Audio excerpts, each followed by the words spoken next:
नमस्कार मित्रों, अपनी पाठशाला चैनल पर आप सभी का हार्दिक स्वागत है। पिछली कक्षा में हमने पढ़ा था संधि शब्द का शाब्दिक अर्थ, संधि की परिभाषा और संधि के कितने भेद होते हैं।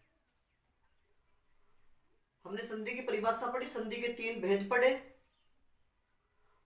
और संधि का जो पहला भेद है स्वर संधि। तो आज हम पढ़ेंगे स्वर संधि की परिभाषा, स्वर संधि के कुछ उदाहरण और स्वर संधि के कितने भेद होते हैं। तो चलिए शुरू करें अपनी कक्षा। पहला अपना स्वर संधि।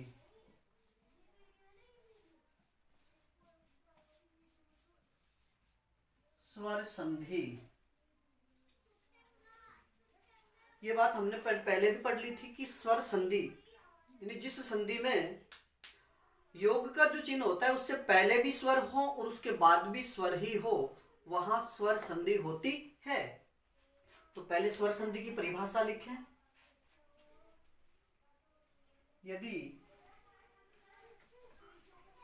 यदि स्वर वर्ण का स्वर वर्ण से मेल होने पर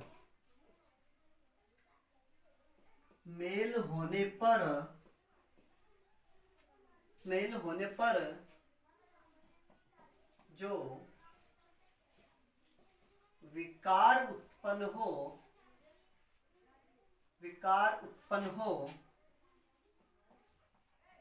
उसे स्वर संधि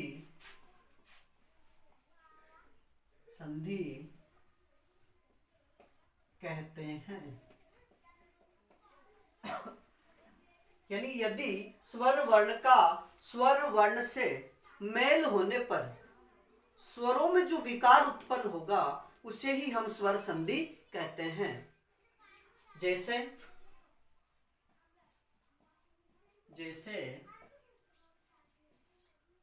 मैंने लिखा परम धन अर्थी, दूसरा लिखा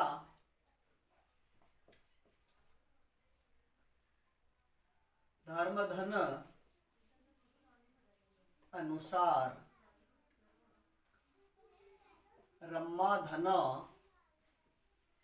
ईसो,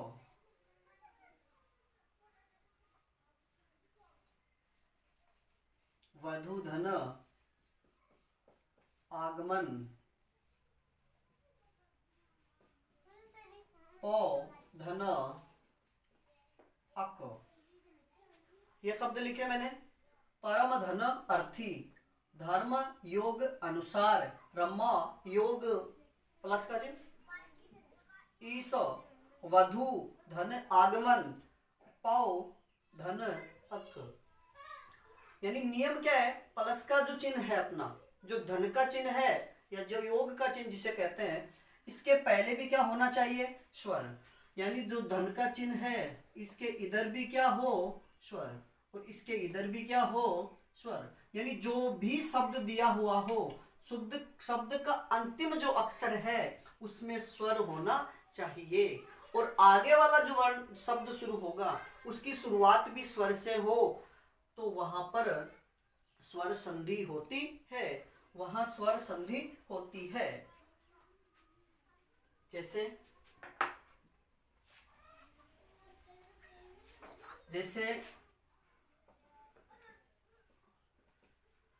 में है ए, यानी प्रत्येक वह वर्ण जिसमें कोई भी मात्रा हमें दिखाई नहीं दे रही उसमें सदैव ए मिला होता है।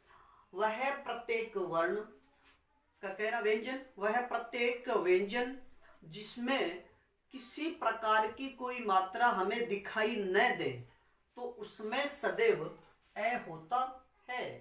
जैसे में ए है, आगे भी ए, तो ए स्वर से मिलेगा तो वहां इनका दीर्घ रूप जिसे आ बोलते हैं वह आ जाएगा। परमार्थी,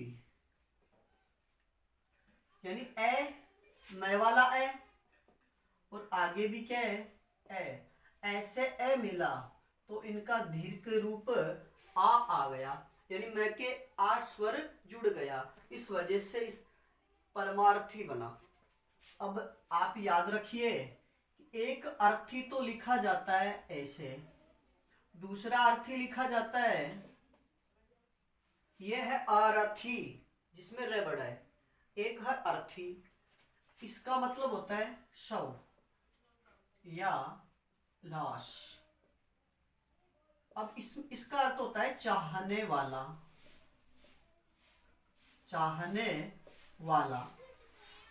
अर्थी यानी जो रे है ये 4 प्रकार से लिखा जाता है।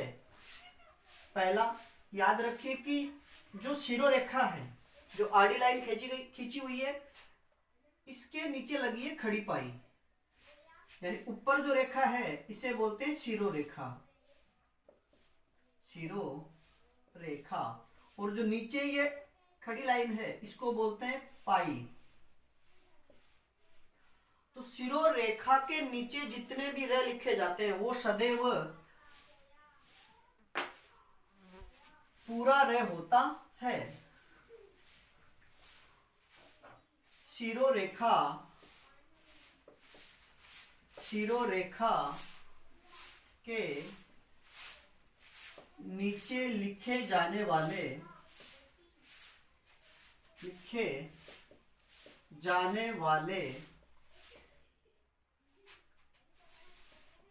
रे सदैव पूर्ण रूप में या पूरा होता है।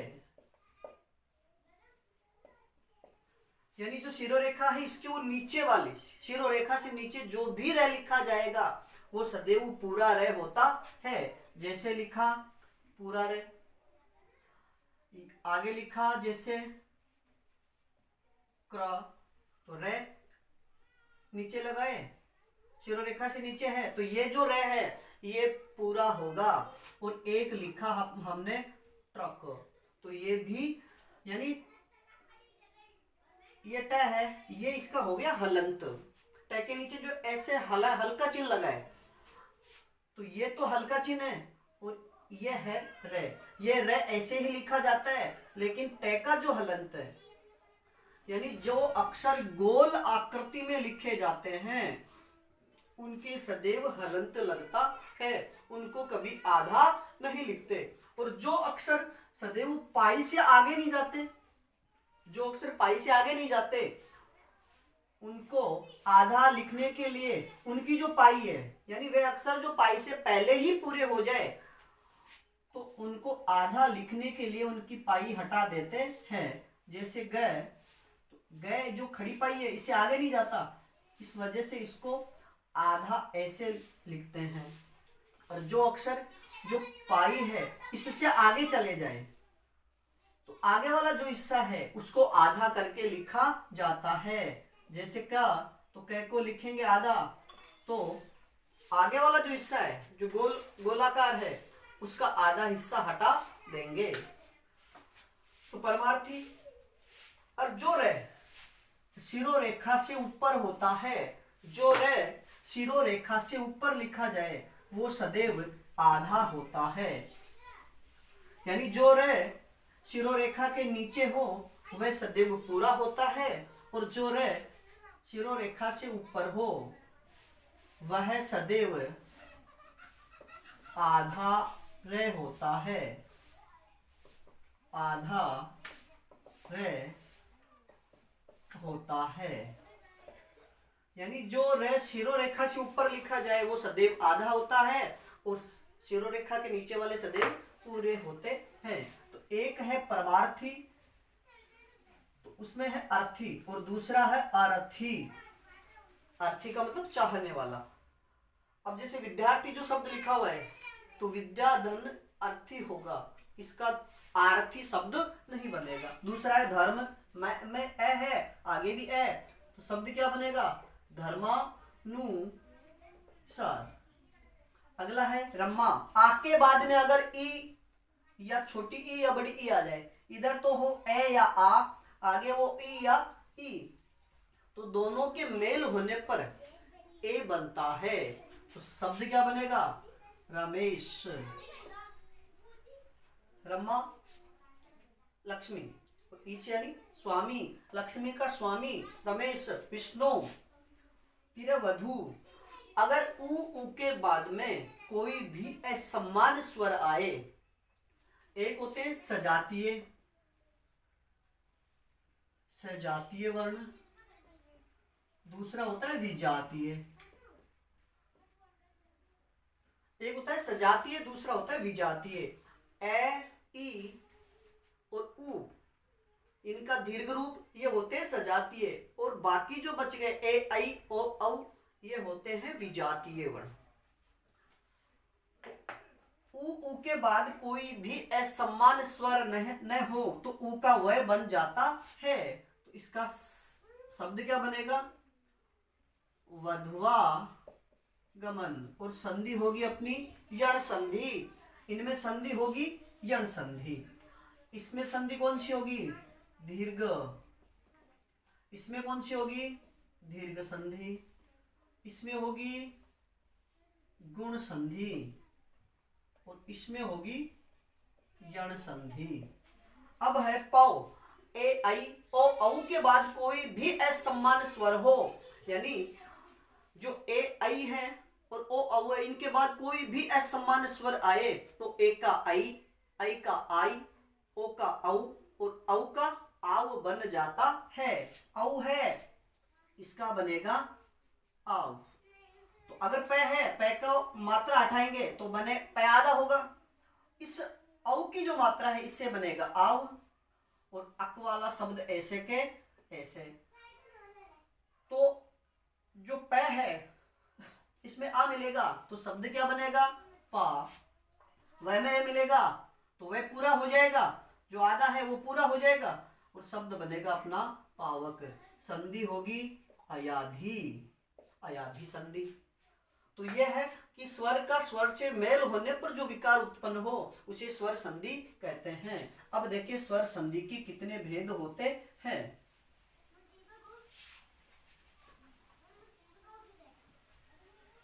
स्वर संधि के कितने भेद होते हैं?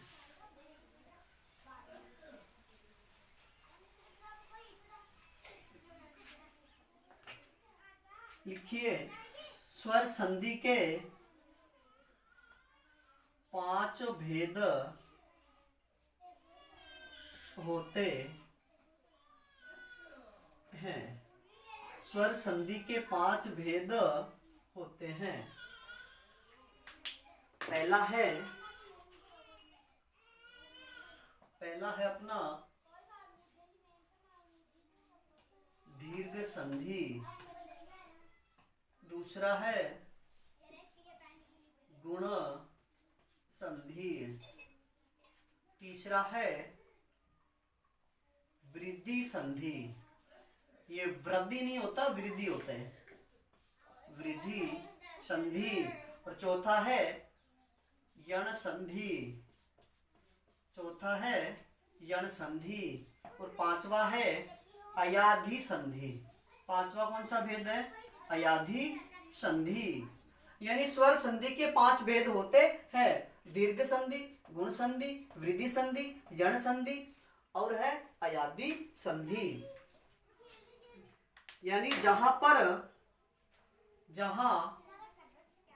आ, बड़ी ई और बड़ा ऊ बने वहां दीर्घ संधि, जहां ए और औ बने वहां गुण संधि, जहां ए और औ बने वहां वृद्धि संधि, और जहां आधा ये, आधा व और आधा रे बने वहां यण संधि, और जहां